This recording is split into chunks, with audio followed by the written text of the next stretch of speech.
Thank you, Mr. Chair. I rise today to offer my amendment that redirects $5 million from government bureaucracy to active forest management activities at the U.S. Forest Service to prevent catastrophic wildfires and save lives.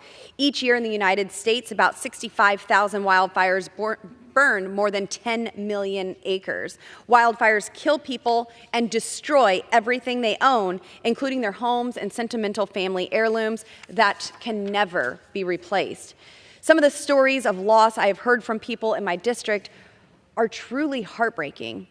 Our forests are overgrown and poorly managed, making them more susceptible to catastrophic wildfires. We can reduce the size and severity of wildfires through active forest management, which will also protect our watersheds and municipal water supplies. A healthy forest means healthy watersheds.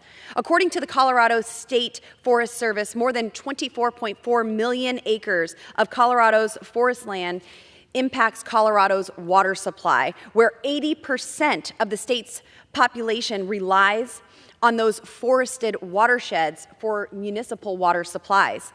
Healthy forests act as a natural water filter and storage system and are critical to maintaining healthy watersheds. In the United States, forests are a source of drinking water for over 180 million people. Historically, wildfire suppression has consumed more than 50% of the Forest Service's budget. The Forest Service only harvested 3.2 billion board feet in 2020 compared to over 10 billion board feet in 1990. The current flawed approach causes us to spend billions of dollars on the back end to suppress fire, neglecting fire prevention, and putting our communities at increasing risks of catastrophic fires.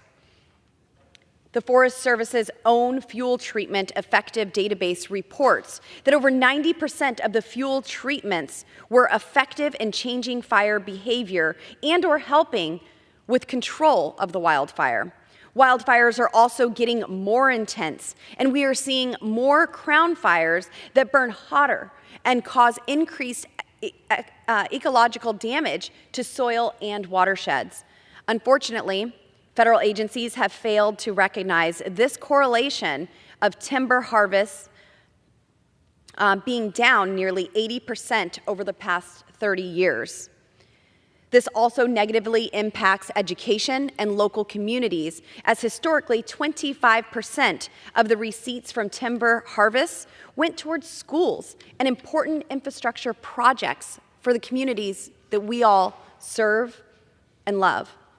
Let's pass my active forest management amendment that will help prevent catastrophic wildfires and save lives. Mr. Chair, I urge my colleagues to support this common sense amendment, and I reserve.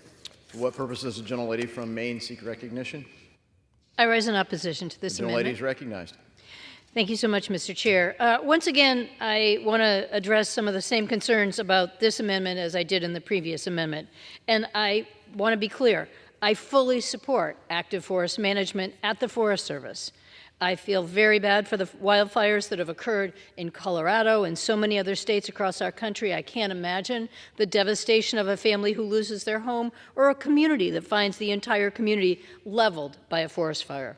I'm also very aware of the importance of managing our forests, whether it's the timber sales or the great benefit we get from well-maintained forests. I come from the most forested state in the nation, and sustainable forest products and our wood products industry is extremely important. Managing those forests is extremely important. But I cannot support this offset. The EPA has already been cut by 39%. Further cuts to its core program will only embolden polluters and weaken the safety of our water and air. We can easily fund both things, the EPA and the management at the Forest Service and forest management at the Forest Service, if only the majority had produced a bill at the level that was agreed upon and passed into law by the Fiscal Responsibility Act. If my colleagues across the aisle are serious about active forest management at the Forest Service, it would have been fully funded in the base bill. I oppose this amendment, and I yield back the balance of my time.